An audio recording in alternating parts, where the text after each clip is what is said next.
Anastasia Pagonis was so furious she couldn't sleep. She'd lay awake at night in disbelief that this had happened, that the U.S. Olympic and Paralympic Committee had let another life be ruined. If only they'd listened to her. If only they'd done something when she told them what happened between her and Robert Griswold. Instead, they'd let him hurt more people, destroy more lives. Welcome to Silent Currents, inside the scandal that rocked Paralympic swimming. Episode 1, The Rescue. Warning, this series contains descriptions of sexual violence. It was the summer of 2022 when Laura and Aaron sensed that something might be seriously wrong with their son, Parker Egbert, a rising star on the U.S. Paralympic swimming team. Parker had just returned home early from the Para Swimming World Championships in Portugal after testing positive for COVID, but that's not why his parents were worried from afar. He had lost 20 pounds, started refusing showers, struggled with bowel movements, developed rashes, and broken his phone during his first 6 months living at the U.S. Olympic and Paralympic Training Center in Colorado Springs, Colorado. Parker has autism that limits his mental capacity to about a first grade level, but he had no prior history of angry outbursts or bowel issues. He follows a strict routine due to his autism and is meticulous about bathing. In July of 2022, Laura and Aaron's suspicions were confirmed when Parker shared a story he had written about a group of friends who were brave in defeating a powerful hurricane named Hurricane Robert. He told his parents that, quote, "The hurricane is Robert," presumably referencing his roommate, Robert Griswold, a two-time Tokyo Paralympic gold medalist and world record holder who served as his primary caretaker in both Colorado Springs and Tokyo. Parker revealed bits and pieces of the physical abuse he said he endured over the previous 7 months of living with Griswold. But what Parker's parents didn't know at the time was Griswold allegedly had threatened his family and said that the police would come for him if Parker told anyone about the sexual abuse he was suffering. Griswold, who has cerebral palsy, was 25 years old at the time. Parker was 19. Laura took a trip out to the training center and confronted head coach Nathan Manley about the suspected mistreatment. She claims Manley was dismissive, attempting to assuage her concerns by noting that Griswold was getting married the following month and moving out of the training center. Manley allegedly said Griswold would now be, quote, Abby's problem, referring to his soon-to-be wife. Griswold did indeed get married to Abby Newland and move out of the training center in August of 2022, but he returned regularly to train. The abuse allegedly continued in the locker room showers, and Parker could no longer hide his pain. During a FaceTime call with his parents, Parker disclosed how Griswold would repeatedly rape him in the training center showers. It was sickening, but all of a sudden, everything began to add up for Laura and Aaron. Parker's broken phone, his refusal to shower, his Hurricane Robert story. Finally understanding the full extent of their son's abuse, they sprung into action.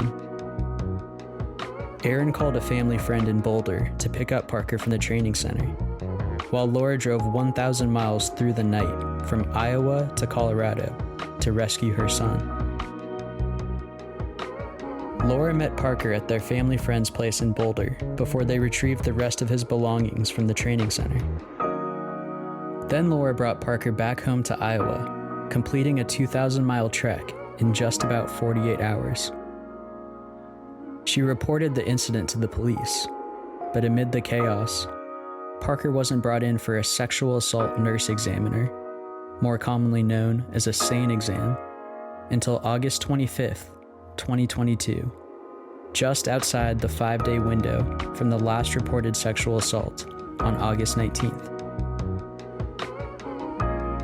There was other evidence, though, like Parker being diagnosed with anal fissure and later undergoing rectal surgery. A spokesperson for the U.S. Olympic and Paralympic Committee, USOPC for short, said the organization learned of the accusations of sexual abuse against Griswold from Laura, Parker's mom, on August 21st. The USOPC said it alerted both Colorado Springs Police and the U.S. Center for Safe Sport, removed Griswold from the training center, and suspended him from the national team. But 2 years later, justice has not been served in the eyes of the Egberts. Griswold is temporarily suspended while Safe Sport's investigation remains ongoing 2 years later, rendering him ineligible for the 2024 Paralympics this week in Paris. However, Colorado Springs Police chose not to pursue criminal charges against him last year, citing a lack of witnesses and corroborating evidence. Unless the Colorado Springs Police reopen their investigation, the Egberts' last hope for meaningful accountability lies in their civil lawsuit against Griswold and the USOPC, which is slowly moving through the court system in Colorado. They're accusing the USOPC of gross negligence for allowing Griswold to room with Parker in both Tokyo and Colorado Springs, despite a history of predatory behavior that included an appearance in Safe Sport's disciplinary database back in September of 2020 for allegations of misconduct. More on that later.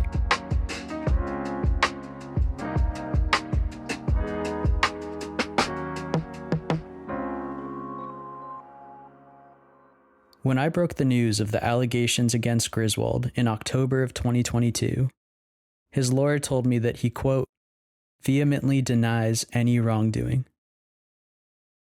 U.S. Paralympic Swimming did not respond to a request for comment at first.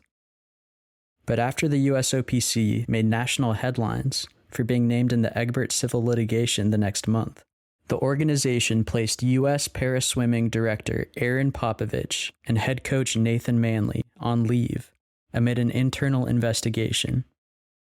Both were cleared of wrongdoing a couple months later, but only Popovich returned to her role because Manley was discovered to have violated a USOPC policy that was, quote, not related to these allegations specifically. Neither leader was named in the USOPC's public statement, and Manley resurfaced as a head coach at a Division III college this summer. Over the next few episodes, we'll closely examine whether any warning signs were ignored, how Colorado Springs Police handled the criminal investigation based on their 70-page report, and why the civil lawsuit has become so contentious this summer. Before we get into all that, though, let's rewind real quick for some more background on the main characters involved here. Congratulations to the following 10 men on punching your tickets to Tokyo.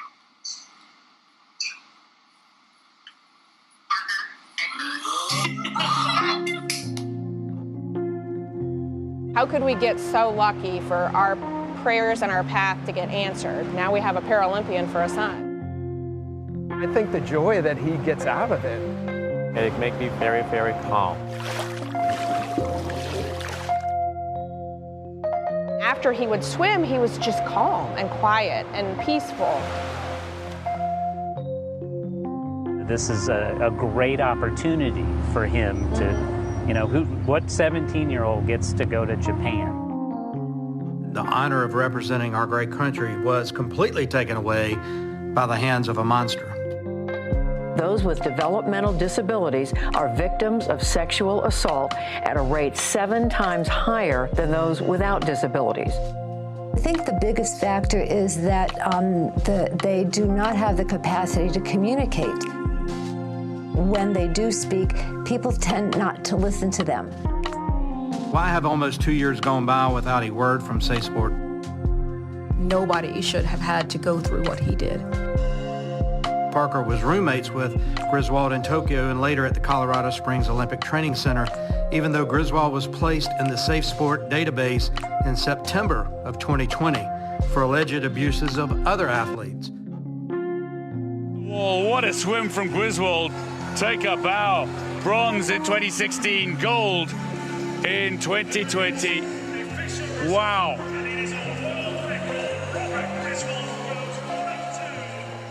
Well, you said he needed to.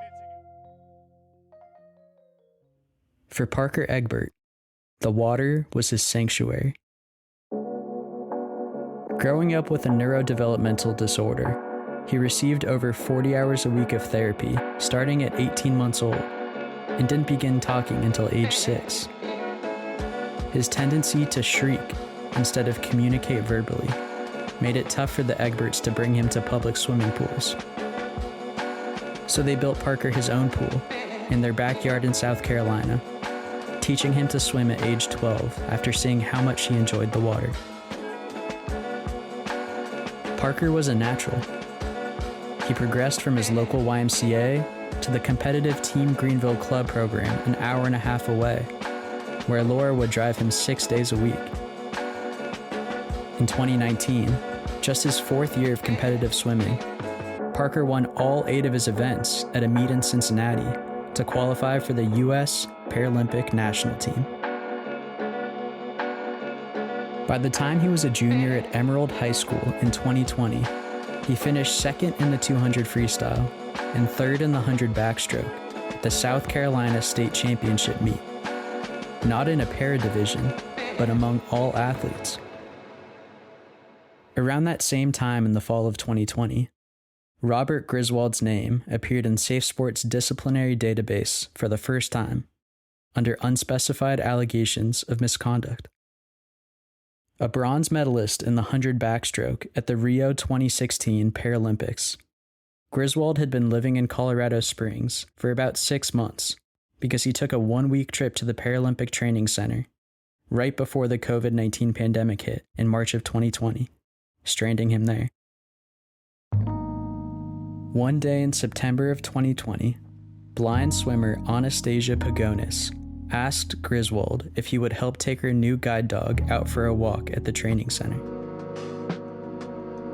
Pagonis reported to U.S. Para Swimming leadership that Griswold grabbed her butt while in the elevator and later sent a text message saying, quote, "I just want to fuck."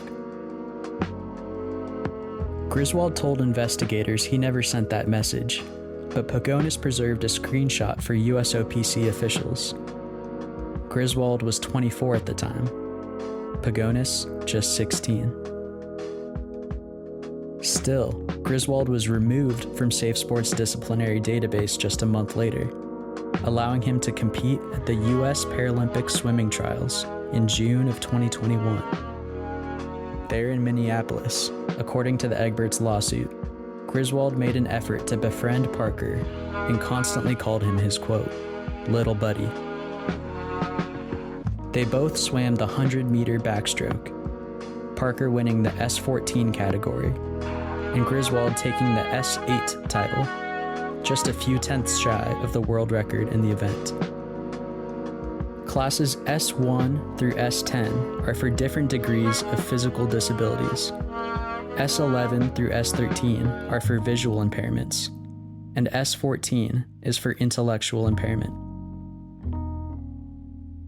At the Tokyo Paralympics in late August, Griswold broke the world record in the 100 backstroke S8 with a time of 1:02.55, capturing the gold medal by more than 4 seconds.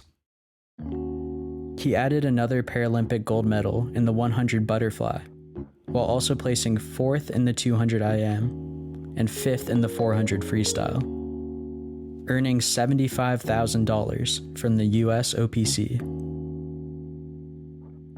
Parker placed 12th in the S14 100 backstroke, just ahead of roommate Lawrence Sapp.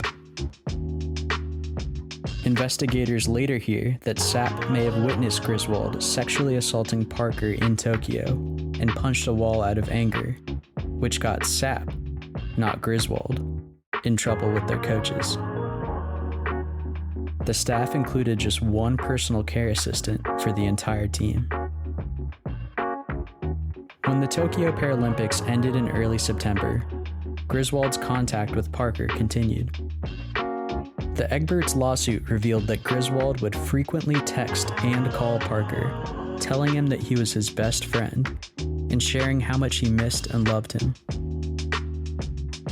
Griswold allegedly mentioned the possibility of Parker moving to the training center and advised the USOPC to approach the Egberts about the idea.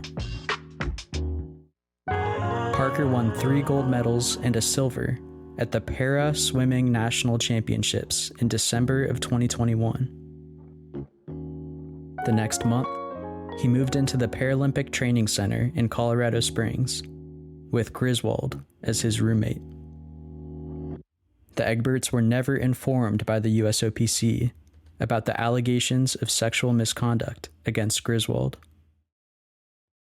Griswold went on to win 6 medals in 7 events at the 2022 World Championships in Madeira, Portugal. The New Jersey native also campaigned for one of 5 spots on the Athletes Advisory Group for para swimming, becoming the only American elected to the panel. According to several sources, Griswold carried so much influence in part because he helped create the algorithm that decided U.S. Paralympic roster selections and relay lineups. Anastasia Pagonis, now herself a Paralympic champion and world record holder in the 400 freestyle S11, learned about Griswold's latest accusations after his second safe sport suspension in August of 2022.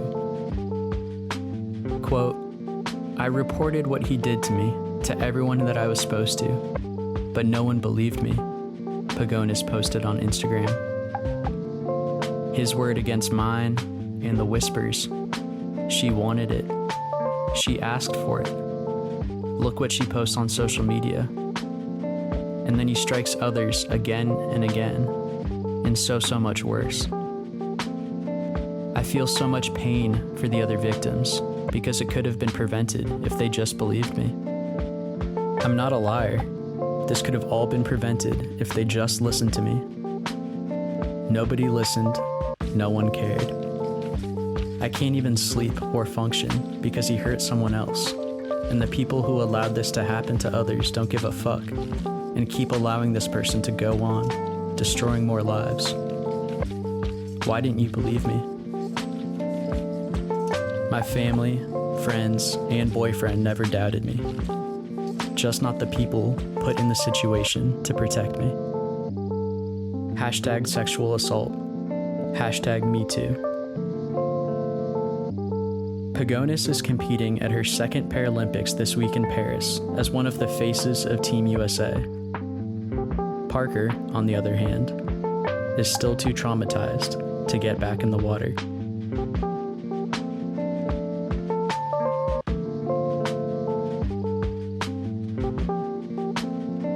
For a sneak peek at the content coming in episode 2, visit our website, silentcurrents.com, to check out a redacted copy of the 70-page police report.